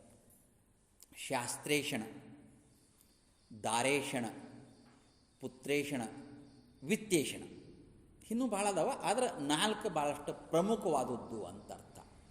ಈ 4 ನೀ ಬಿಟ್ಟು ನಿಶ್ಚಿಂತನಾಗು. ಮೊದಲನೇ ಶಬ್ದ ಇದೆ ಶಾಸ್ತ್ರೇಷಣ. ಈ ವಿಷಯದಲ್ಲಿ ಕಠೋಪನಿಷತ್ತು ಮಂತ್ರ ಹೇಳ್ತದೆ ಶಾಸ್ತ್ರೇಷಣ ವಿಷಯದಲ್ಲಿ. ನಾಯಂ ಆತ್ಮ ಪ್ರವಚನೇನ ಲಭ್ಯ. ಆ ಆತ್ಮ ನೀ ಬರೇ ಪ್ರವಚನ ಕೇಳಿ ಕೇಳಿ ನಾನು ತಿಳ್ಕೋತೇನೆಂದ್ರೆ ಅದು ಆಗೋದಿಲ್ಲ. ಈಗ ನೀವು ಹೇಳ್ರಿ, ಮತ್ತೆ ಏನು ಬೇಕ್ರಿ? ಈ ಶಾಸ್ತ್ರ ಬೇಡ ಅಂದರು. ನಾ ಹೇಳ್ತೀನಿ ಶಾಸ್ತ್ರ ಬೇಕು ಒಂದು ಹಂತದಲ್ಲಿ. ಇಲ್ಲೇನು ಹೇಳ್ತಾರೆ? ಶ್ರುತಿ ಏನು ಹೇಳ್ತದ? ನಾಯಂ ಆತ್ಮ ಪ್ರವಚನೇನ ಲಭ್ಯ ಮೇದಯ ಬಹುನಾ ಶ್ರುತೇನ. ಆ ಮಾತನ್ನೆಲ್ಲಿ ಹೇಳ್ತಾರೋ? ನೀ ಭಾಳ ಕೇಳಿದಿ. ಇಲ್ಲಿ ಶಬ್ದ ಬಳಸ್ಯಾರ ನೋಡು, ಶೃಣು ವಾ ಶೃಣು. ನೀ ಭಾಳ ಪ್ರಕಾರವಾಗಿ ಶಾಸ್ತ್ರ ಓದಿದಿ ಅಂದ್ರೆ, ನೀ ಕೇಳಿದಿ ಅಂದ್ರೆ, ಈ ನಾನಾ ಶಾಸ್ತ್ರಗಳು ನಿನಗೆ ಶಾಂತಿ ಉಂಟು ಮಾಡಲಾರು. ಈಗ ಇವತ್ತು ಶಾಸ್ತ್ರದ ವಿಷಯದಲ್ಲಿ ಹೇಳಕ್ಕೆ ಹೊಂಟಾರವರು. ಇದು ಇದೇ ಹೇಳಿದ್ರೆ ಎಲ್ಲವೂ ತಿಳ್ಕೋಬೇಕು ನಾವು. ಶಾಸ್ತ್ರ ಜ್ಞಾನದಿಂದ ಶಬ್ದ ಕೇಳಿ. ಶಾಸ್ತ್ರ ಜ್ಞಾನದಿಂದ ನಿನಗೆ ಮೋಕ್ಷ ಆಗುವುದಿಲ್ಲ. ಮತ್ತು ಯಾವ ಜ್ಞಾನದಿಂದ ಆಗ್ತದ? ಶಾಸ್ತ್ರಜ್ಞಾನ ಆಗ್ತದಲ್ಲ. ಶಾಸ್ತ್ರಜ್ಞಾನದಿಂದ ನಿನಗೆ ಮೋಕ್ಷ ಆಗುವುದಿಲ್ಲ. ಶಾಸ್ತ್ರದೊಂದು ಮಾತಿದೆ, ಬ್ರಹ್ಮ ಸತ್ಯಂ ಜಗನ್ಮಿತ್ಯ ಜೀವೋ ಬ್ರಹ್ಮೈವ ನಾಪರಃ. ಇದು ಜ್ಞಾನ ಆಯಿತು. ಯಾವ ಜ್ಞಾನ ಅಂತಾರೆ ಇದಕ್ಕೆ ಶಾಸ್ತ್ರಜ್ಞಾನ ಅಂತಾರೆ. ಈ ಶಾಸ್ತ್ರಜ್ಞಾನ ನಿನಗೆ ಮೋಕ್ಷ ಆಗ. ಮತ್ತೆ ಏನು ಮಾಡಬೇಕು?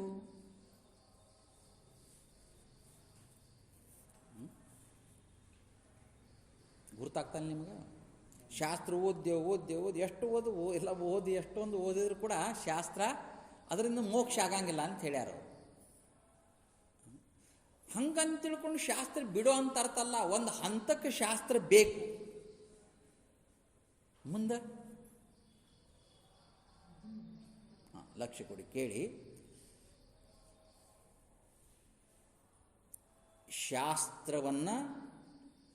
ಶಾಸ್ತ್ರದ ಜ್ಞಾನವನ್ನು ನಾವು ಅನುಭವಕ್ಕೆ ತಂದ್ಕೋಬೇಕು. ಎದಕ್ಕೆ ತಂದ್ಕೋಬೇಕು? ನಮ್ಮ ಅನುಭವಕ್ಕೆ ತಂದುಕೊಂಡು ಈ ಅನುಭವ ಜ್ಞಾನ, ಇದಕ್ಕೆ ಶಾಸ್ತ್ರೀಯ ಪಾರಿಭಾಷಿಕ ಶಬ್ದ ಇದೆ, ವಿಜ್ಞಾನ ಅಂತ ಅರ್ಥ. ವಿಜ್ಞಾನ, ಒಂದು ಜ್ಞಾನ ಮತ್ತೊಂದು ವಿಜ್ಞಾನ. ವಿಜ್ಞಾನ ಅಂದರೆ ಇದು ಚಂದ್ರ ಕಂಡಿಡ್ಯ, ಚಂದ್ರನ ಭೂಮಿ ಕಂಡಿಡ್ಯೋದು ಅದು ಅಲ್ಲ, ಆ ವಿಜ್ಞಾನ ಅಲ್ಲಿ. ವಿಜ್ಞಾನ ಶಬ್ದಕ್ಕರ್ಥ ಅನುಭವ. ಇದರ ಅನುಭವ ಶಾಸ್ತ್ರದ ಅನುಭವ. ಎರಡಿವೆ, ಒಂದು ಶಾಸ್ತ್ರದ ಜ್ಞಾನ ಇದೆ, ಒಂದು ಶಾಸ್ತ್ರದ ಅನುಭವ ಇದೆ. ನೀ ಬರೇ ಜ್ಞಾನ ಅಷ್ಟೇ ಐತಿ ನಿನಗೆ, ಇದರ ಅನುಭವ ನಿನಗೆ ಹೇಳ್ದ ಇವ, ಕೇಳು ಕೇಳ್ದ, ಅನುಭವಕ್ಕೆ ತಂದ್ಕೊಂಡು, ಹೇಳೋವನ ಅನುಭವಕ್ಕೆ ತಂದ್ಕೊಂಡಿಲ್ಲ, ಕೇಳೋವನ ಅನುಭವ, ಇಬ್ಬರಿಗೂ ಸುಖ ಸಿಗಂಗಿಲ್ಲ. ಅರ್ಥ ಆಗ್ತದ? ಇದಕ್ಕೆ ಜ್ಞಾನ ವಿಜ್ಞಾನ ಯೋಗ ಅಂತ ಗೀತೆಯರೊಂದು ಪ್ರಕರಣ ಇದೆ. ಇದಕ್ಕೆ ಈ ಜ್ಞಾನವನ್ನು ನೀ ಅನುಭವಕ್ಕೆ ತಂದುಕೋಬೇಕು. ಏನು ಅನುಭವ?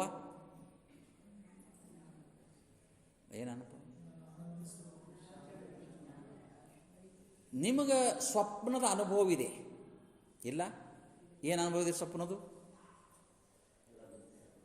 ಅಲ್ಲ, ಸ್ವಪ್ನದ ಅನುಭವ ನಿಮಗಿದೆಯಲ್ಲ, ಏನು ಅನುಭವ ಇದೆ ಸ್ವಪ್ನದು?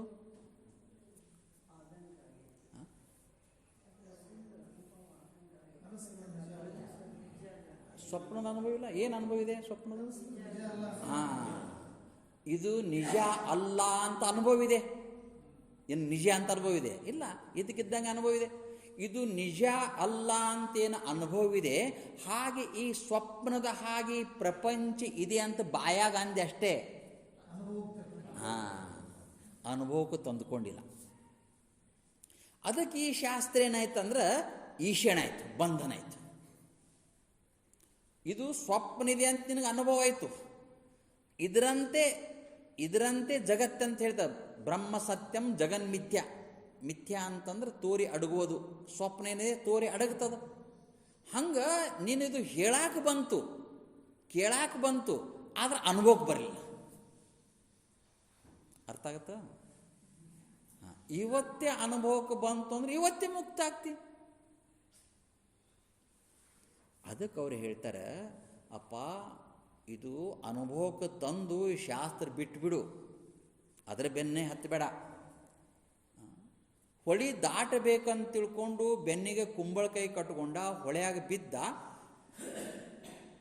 ವಿಶಾಲವಾದ ಅಪಾರವಾದ ಹೊಳೆಯನ್ನು ಮೆಲ್ಲಕ್ಕೆ ದಾಟಿ ಆ ದಂಡಿಗೆ ಹೋದ. ಎದರ ಬಲದಿಂದ? ಸರಿನೇ. ಆ ಕಡೆ ಹೋದ, ಎಂಥ ಕೆಲಸ ಮಾಡ್ತ ಕುಂಬಳಕಾಯಿ ಅಂತ ತಿಳ್ಕೊಂಡು ಹಾಗೆ ಕಟ್ಕೊಂಡು ಪೇಟೆಗೆ ಹೋಗ್ತಾನೇನು? ಮತ್ತೇನು ಮಾಡ್ತಾನೆ? ಮುಗೀತು. ಹಂಗೆ ಶಾಸ್ತ್ರವನ್ನು ಅನುಭವಕ್ಕೆ ನಿನಗೆ ಬಂದ ಬಳಿಕ ಶಾಸ್ತ್ರ ಮುಗೀತು.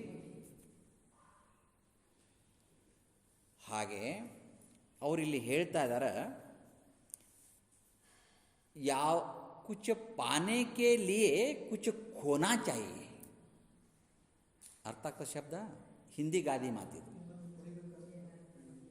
कुछ पाने के लिए कुछ खोना चाहिए. क्या पाने के लिए? शाश्वत सुख पाने के लिए क्या खोना चाहिए? पुत्रेषण, दारेषण, वित्तेषण, ಶಾಸ್ತ್ರೇಷಣ खोना चाहिए. ಇವೆಲ್ಲವನ್ನು ಬಿಟ್ಟು ಬಿಡಬೇಕಾಗ್ಯದ. ಬಿಟ್ಟು ಬಿಡಬೇಕಾದ ಶಬ್ದಕ್ಕೆ ಅರ್ಥ ಏನಿದೆ? ಅವ್ರೇನು ಹೇಳಾರ? ಹೆಂಡತಿ ಬಿಡು, ಮಗ ಬಿಡು, ಹಣ ಬಿಡು, ಶಾಸ್ತ್ರ ಬಿಡು ಅಂತ ಬಿಟ್ಟು ಬಿಡಬೇಕು ಅಂತ ಶಬ್ದಕ್ಕೆ ಅರ್ಥ ಏನಿದೆ? ಇದ್ರಾಗ ಆಸಕ್ತಿ ಬೇಡ, ಅನಾಸಕ್ತಿ. ಬಿಡು ಅಂದರೆ ಇದು ಬಿಟ್ಟು ಎಲ್ಲರೂ ಪಲಾಯನ ಆಗಂತ ಹೇಳಿಲ್ಲ ಅವರು. ಇದ್ರಾಗ ಏನು ಮಾಡು? ಆಸಕ್ತಿ ಬೇಡ. ಹೆಂಡತಿಯಲ್ಲೇ ಆಗಲಿ, ಮಕ್ಕಳಲ್ಲೇ ಆಗಲಿ, ಹಣದಲ್ಲೇ ಆಗಲಿ, ಶಾಸ್ತ್ರದಲ್ಲಿ ಭಾಳ ಆಸಕ್ತಿ ಬೇಡ. ಅದರ ಉಪಯೋಗ ಪಡ್ಕೊಂಡು ನೀನು ಅದನ್ನು ತ್ಯಜಿಸು. ಅದರಿಂದ ನೀನು ಏನು ಮಾಡ್ತೇನೆ, ಉಪಯೋಗ ಪಡೆಯೋದನ್ನ ಬಿಟ್ಟು ಉಪಭೋಗ ಮಾಡೋಕ್ಕೆ ಪ್ರಾರಂಭ ಮಾಡಿದೆ. ಇದನ್ನೇ ಮಾತಾ ಭಾಳ ಸುಂದರವಾಗಿ ನೋಡಿ. ಈ ಶ್ಲೋಕ ಪಂಚದಶಿಯಲ್ಲಿ ಬಂದಿದೆ. ವಿದ್ಯಾರಣ್ಯ ಸ್ವಾಮಿಗಳು ಬರೆದು ಪಂಚದಶಿಯಲ್ಲಿ ಬಂದಿದೆ ಈ ಮಾತು. ಇದನ್ನೇ ಬ್ರಹ್ಮಬಿಂದು ಉಪನಿಷತ್ತಲ್ಲಿ ಬಂದಿದೆ. ಉಪನಿಷತ್ ಅಂದರೆ ಶ್ರುತಿ, ಪಂಚದಶ ಅಂದರೆ ಸ್ಮೃತಿ. ಶ್ರುತಿ ಮತ್ತು ಸ್ಮೃತಿಯಲ್ಲಿ ಈ ಮಾತನ್ನು ಅವ್ರು ಹೇಳೋದು, ಇದು ಬಿಡುವಪ್ಪ ನೋಡಿ. ಬ್ರಹ್ಮಬಿಂದು ಉಪನಿಷತ್ ತಾವು ಹೇಳಕ್ಕೆ ಹೊರಟಿದ್ರು. ಇದನ್ನೇ ಈ ಶ್ಲೋಕನೇ ಅವ್ರು ಹೇಳ್ತಾರೆ, ಗ್ರಂಥಾಭ್ಯಾಸ ಮೇಧಾವಿ. ಬ್ರಹ್ಮಬಿಂದು ಉಪನಿಷತ್ ಇದೇ ಶ್ಲೋಕ ಪಂಚದಶಿಯಲ್ಲೂ ಕೂಡ ಬಂದಿದೆ. ಜ್ಞಾನ ವಿಜ್ಞಾನ ತತ್ಪರ. ನಾ ಆಗಲೇ ನಿಮಗೆ ಹೇಳ್ತಾ ಇದ್ದೆ ಈ ಮಾತನ್ನು. ಜ್ಞಾನ ವಿಜ್ಞಾನ ತತ್ಪರ ಏನಂತ ಹೇಳ್ಯಾರಂದ್ರೆ, ಗ್ರಂಥಮಭ್ಯಾಸ ಮೇಧಾವಿ ಅಂದರೆ ಬುದ್ಧಿವಂತನು ಗ್ರಂಥದ ಅಭ್ಯಾಸ ಮಾಡಿ ಏನು ಮಾಡಬೇಕು ಅಂತಂದ್ರೆ ಜ್ಞಾನ ವಿಜ್ಞಾನ ತತ್ಪರ. ಭಾಳ ಶ್ರೀಮಂತ ಶಬ್ದ ತತ್ಪರ. ಅದ್ರಾಗ ಸಂಲಗ್ನನಾಗು. ಏನಾಗು? ಅದ್ರಾಗೆ ಸಂಲಗ್ನಾಗು. ಏನು ಅವ್ರು ಹೇಳ್ಯಾರ, ಬರೇ ಜ್ಞಾನ ಅಲ್ಲ, ಜ್ಞಾನ ವಿಜ್ಞಾನ. ಈ ಜ್ಞಾನ ಮತ್ತು ವಿಜ್ಞಾನ ಅಂದ್ರೇನು? ನಾನು ನಿಮ್ಗಾಗ ಹೇಳಿದೆ, ವಿಜ್ಞಾನದ ಅನುಭವ. ಈ ಜ್ಞಾನವನ್ನು ಅನುಭವಕ್ಕೆ ತಂದುಕೋ. ಅವನು ಹೇಗೆ ಮಾಡಬೇಕು ಅಂತ ಅನ್ನೋದಕ್ಕೆ ಉದಾಹರಣೆ ಹೇಳ್ತಾರೆ. ಫಲಾಲಮಿವ ಧಾನ್ಯಾರ್ಥಿ ತ್ಯಜೇತ್ ಗ್ರಂಥಮಾವೇಶ ಶೇಷತಃ. ಸಾರಾ ಸಗಟ್ಟವಾಗಿ ಹೇಳಿದರು ಅವರು. ಹೇಗೆ ಅಂತಂದ್ರೆ, ಭತ್ತದ ತವಡವನ್ನು ಸಾರಾ ಸಗಟವಾಗಿ ತ್ಯಜಿಸಿ ಆ ಭತ್ತದಲ್ಲಿ ಇರಲ್ಪಟ್ಟಂಥ ಆ ಕಾಳವನ್ನು, ಅಕ್ಕಿಯನ್ನು ನಾವು ಹೇಗೆ ಗ್ರಹಣ ಮಾಡ್ತೇವೆ, ಹಾಗೆ ಈ ಗ್ರಂಥದ ವಿಚಾರ, ನಿನ್ನ ಹೆಂಡತಿ, ಮಕ್ಕಳು, ಹಣ, ಇವೆಲ್ಲ ಇವೆ ಫಲಾಲಮಿವ. ಫಲಾಲ ಅಂದರೆ ಸಿಪ್ಪಿ ಇದ್ದ ಹಾಗೆ. ಏನಿದ್ದ ಹಾಗೆ? ನೀ ಎದಕ್ಕೆ ಜೋತ್ ಬಿದ್ದಿ? ನೀ ಸಿಪ್ಪಿನೇ ಹಿಡ್ಕೊಂಡು. ನೀವ ಧ್ಯಾನಾರ್ಥಿ ಅಂದರೆ ಯಾರಿಗೆ ಕಾಳ ಬೇಕಾಗ್ಯದ, ಯಾವನಿಗೆ ಅರ್ಥಿ ಅಂದರೆ ಇಚ್ಛಾ, ಯಾರಿಗೆ ಕಾಳಿನ ಇಚ್ಛಾ ಇದೆ, ಅಕ್ಕಿ ಇಚ್ಛಾ ಇದೆ, ಅವ ಏನು ಮಾಡಬೇಕು? ಸಿಪ್ಪಿ ತೆಗಿಬೇಕು. ಹೇಗೋ ಹಾಗೆ ಯಾವನಿಗೆ ಮೋಕ್ಷ ಪಡಿಬೇಕಂತ ಇಚ್ಛಾ ಇದೆ, ಈ ಈಶಾನ ಎಲ್ಲವನ್ನು ಬಿಟ್ಟು ಬಿಡು.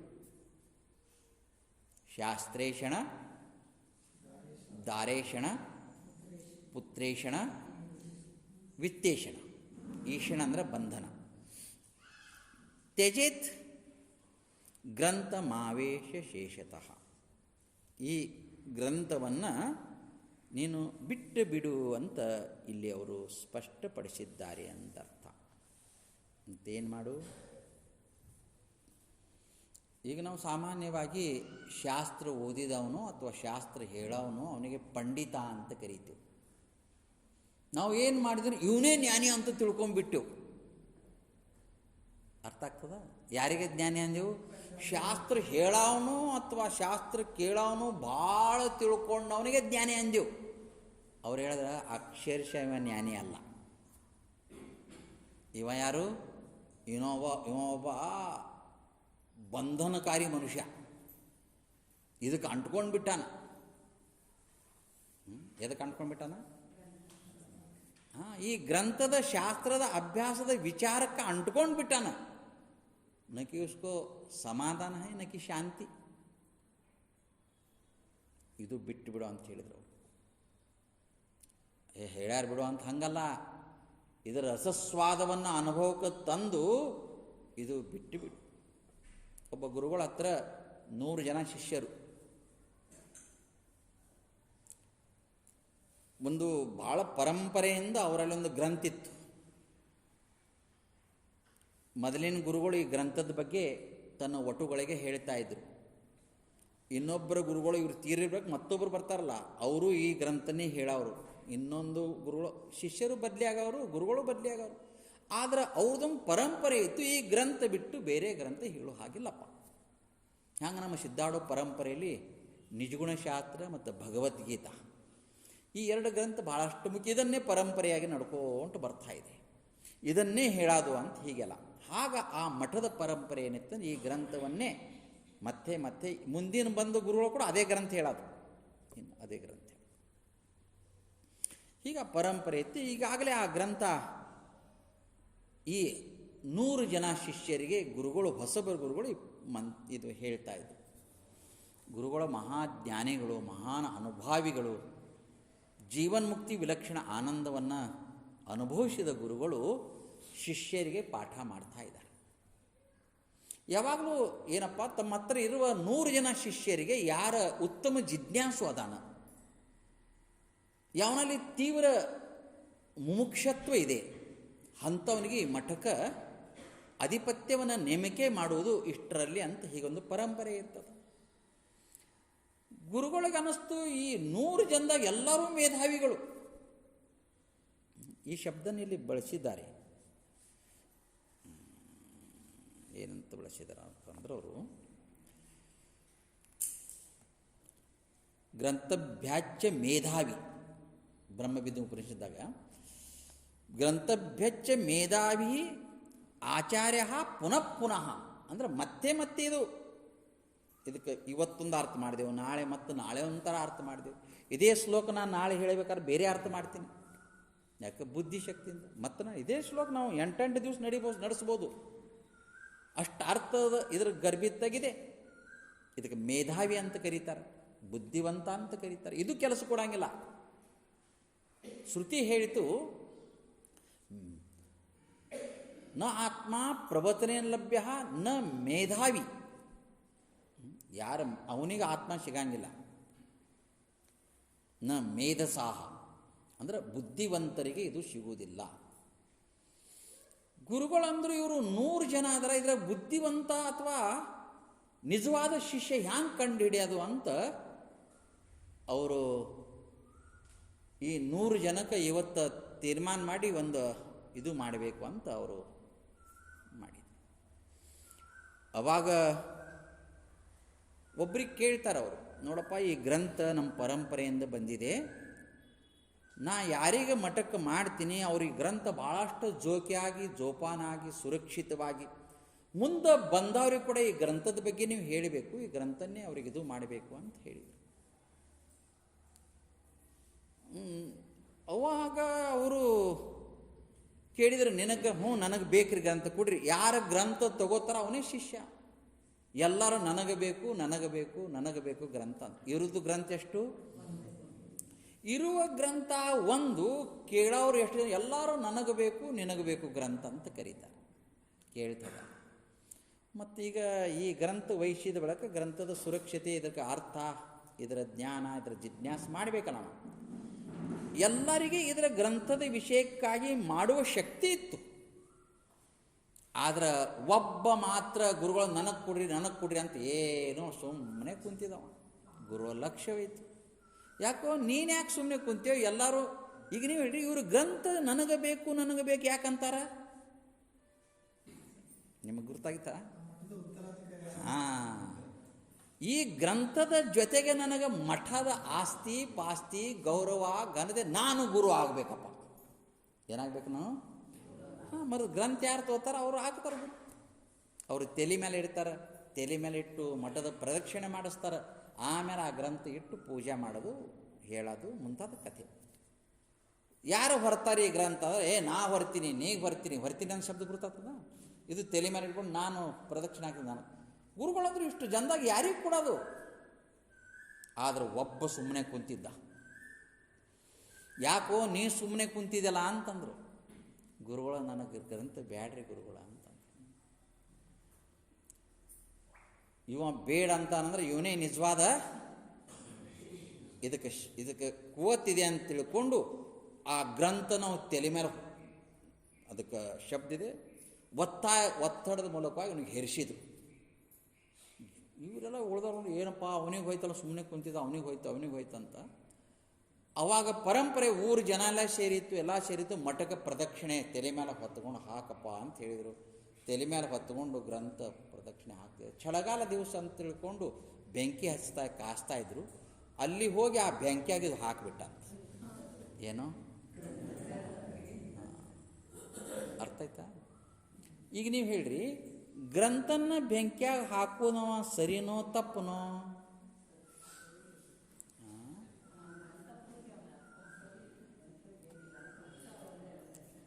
ಅವಂತ ಎಷ್ಟು ದಿವಸ ಗ್ರಂಥಕ್ಕೆ ಜ್ಯೋತಿ ಬೀಳಾದು. ಅವ ಏನು ಮಾಡ್ದ, ಬೆಂಕಿಯಾಗ ಹಾಕ್ಬಿಟ್ಟ. ಗುರುಗಳು ಅಂದರು, ನಿಜವಾದ ನೀನೇ ಶಿಷ್ಯ ಅಂದರು. ಅವನಿಗೆ ದಂಡ ಕೊಡಲಿಲ್ಲ, ಬೈದಿಲ್ಲ. ಗ್ರಂಥ ಹೋಯ್ತಲ್ಲ ಎಷ್ಟು ಎಲ್ಲರೂ ಸುಮ್ಮನೆ ಈ ಗ್ರಂಥದ ಬಗ್ಗೆನೇ ಇತ್ತು. ಯಾರೂ ತಾನೇ ತನ್ನ ಆಂತರ ಯಾತ್ರವನ್ನು ಮಾಡಲಿಲ್ಲ. ಯಾವ ಯಾತ್ರ? ಅಂತರ ಯಾತ್ರ ಯಾರೂ ಮಾಡಲಿಲ್ಲ. ಬರೇ ಬಹಿರಂಗ, ಬರೇ ಗ್ರಂಥಕ್ಕೆ ಜ್ಯೋತಿ ಬಿದ್ದರು. ಗ್ರಂಥದ ಶಬ್ದ ಜ್ಞಾನ ಇತ್ತು. ಪೋತಿ ಪಡ ಪಂಡಿತ ಭಯಾನ ಕೋಯ್ ಸಂತ ಕಬೀರದಾಸ ಸ್ಪಷ್ಟವಾಗಿ ಹೇಳ್ತಾರೆ. ಯಾರೂ ಪಂಡಿತರಾಗಲಿಲ್ಲ, ಅವ್ರಿಗೆ ಪಂಡಿತರ ಅನ್ಬಾರ್ದು. ಏನು ಓದ್ದವರಿಗೆ? ಪೋತಿ ಅಂದರೆ ಗ್ರಂಥ. ಪೋತಿ ಪಡಕರ ಪಂಡಿತ ಭಯಾನ ಕೋಯ್ ಢಾಯಿ ಅಕ್ಷರ ಪ್ರೇಮ್ ರಹೇ ಸೋಹಿ ಪಂಡಿತ ಹೋಯ್. ಯಾವನ ಹೃದಯದಲ್ಲಿ 2.5 ಅಕ್ಷರ ಪ್ರೇಮ್ ಅನ್ನೋದು. ಪ್ರೇಮ್ ಅನ್ನೋದು ಎಷ್ಟು ಅಕ್ಷರ? 2.5 ಅಕ್ಷರ ಪ್ರೇಮ ಜಾಕೆ ಹೃದಯ ಹೋಯ್ ಸೋಯಿ ಪಂಡಿತ ಹೋಯ್. ಅವನೇ ಪಂಡಿತ ಅಂತ ಅವ್ರು ಹೇಳಿದರು. ಯಾಕೆ ಹೇಳ್ರಿ? ಎಲ್ಲವನ್ನ ಪ್ರೀತಿಸವನು. ಯಾವ ಪ್ರೀತಿಸ್ತಾನ? ನಾಯಿ, ಕುರಿ, ಕೋಳಿ. ಪಂಡಿತ ಸಮದರ್ಶನ ಅಂತ ಹೇಳಿಲ್ಲ? ವಿದ್ಯಾ ವಿನಯ ಸಂಪನ್ನೆ ಬ್ರಾಹ್ಮಣೆ ಗವಿ ಹಸ್ತಿನಿ ಶುನಿಚೈವ ಶಪಾಕೆ ಚ ಪಂಡಿತ ಸಮದರ್ಶನ. ಇವನಿಗೆ ಪಂಡಿತ ಅನ್ಬೇಕು. ಬ್ರಾಹ್ಮಣ ಆಗಲಿ, ನಾಯಿ ಆಗಲಿ, ಚಾಂಡಾಲಾಗಲಿ, ಕತ್ತಿ ಆಗಲಿ, ಇದರಲ್ಲಿ ಸಮಭಾವ ಉಳ್ಳವನು. ಏನುಳ್ಳವನು? ಅವನಿಗೆ ಪಂಡಿತ ಅಂತ ಕರಿಬೇಕು. ಈ ಗ್ರಂಥ ಓದಿ ಹೇಳೋ ಪಂಡಿತ ಅಲ್ಲ. ಅದಕ್ಕೆ ಈ ಗ್ರಂಥ ಉಪಾದಿದೆ ಅಂತ ತಿಳ್ಕೊಂಡು ಅವ್ರು ಏನು ಮಾಡಿದರು? ಸುಟ್ಟು ಹಾಕಿದರು. ಮುಂತಾದ ಕಥೆ. ಅನ್ಯತ್ರ ಅರ್ಥ ಹೇಳ್ಕೊಂಡು ಬರ್ತಾ ಇದ್ದಾರೆ. ಲೋಷ್ಟವತ ಪರದ್ರವ್ಯೇಶು ಮಾತೃವತ ಪರದಾರೇಶು ಆತ್ಮವತ ಸರ್ವಭೂತೇಶು ಯ ಪಶ್ಯತಿ ಸ ಪಂಡಿತಾ.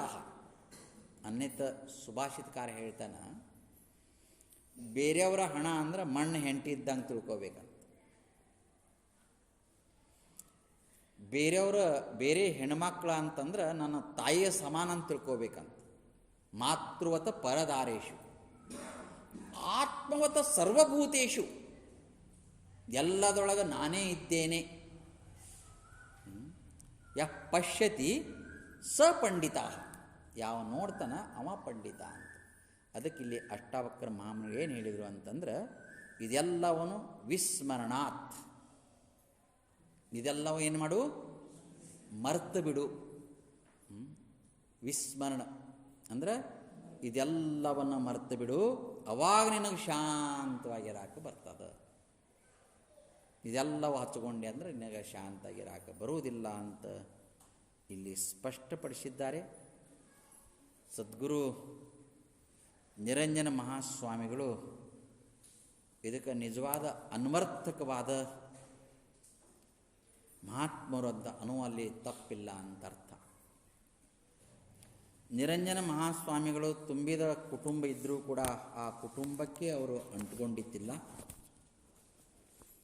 ಯಾವ ವ್ಯವಹಾರ ಕೂಡ ಅವರಿಗೆ ಮೊದಲು ಇರಲಿಲ್ಲ. ಪ್ರಾಥಮಿಕ ಶಾಲೆಯ ಶಿಕ್ಷಕ ಆದರೂ ಕೂಡ ಶಿಸ್ತಿನ ಶಿಪಾಯಿ ಅವರು ಆಗಿದ್ದರು. ನಿರ್ಲಿಪ್ತತೆ ಅವರಲ್ಲಿ ಇತ್ತು.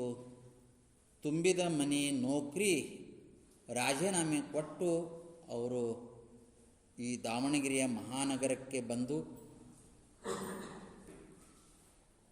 ತನ್ನಲ್ಲಿಲ್ಪಟ್ಟಂಥ ಜ್ಞಾನಾಮೃತವನ್ನು ತನ್ನನ್ನು ಆರೈಸಿಕೊಂಡು ಬಂದಿರುವ ಶಿಷ್ಯೋತ್ತಮರಿಗೆ ಪ್ರತಿಪಾದನೆ ಮಾಡ್ತಾಯಿದ್ರು.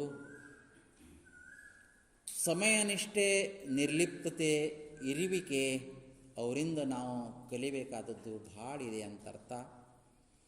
ಅಂಥ ಮಹಾನುಭಾವರ ಸಮಾಧಿ ಸ್ಥಾನವಾದ ಈ ಗುರುಶಾಂತಾಶ್ರಮದಲ್ಲಿ ಇಂಥ ಒಂದು ತುಟ್ಟು ತುದಿಯ ಮಾತುಗಳದ ಒಂದು ಉಪದೇಶವನ್ನು ನಾವು ಕೇಳ್ತೀವಂತಂದ್ರೆ ಅದು ಸದ್ಗುರುನಾಥನ ಕೃಪಾ ಆಶೀರ್ವಾದ ಅಂತ ನಾವು ಭಾವಿಸ್ತಾ, ಮತ್ತೆ ನಾಳೆ ನಮ್ಮನ್ನು ಕುರಿತು ಅವರು ಏನನ್ನ ಹೇಳ್ತಾರೆ, ನಾಳಿನ ವಿಷಯ ನಾಳೆ ನಾವು